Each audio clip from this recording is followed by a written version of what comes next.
कुरान में रहेगा। बाकी सब रहेगा तो अरे आप ही लोग बोलते हैं, हम तो चुप रहेगा,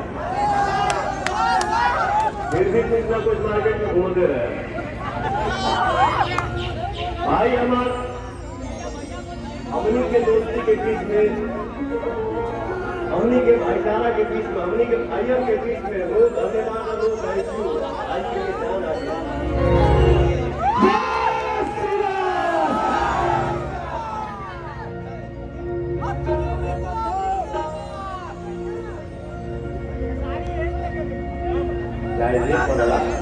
सबको आगे बढ़ाइए, सबको आगे बढ़ाइए, सबको खाएगा।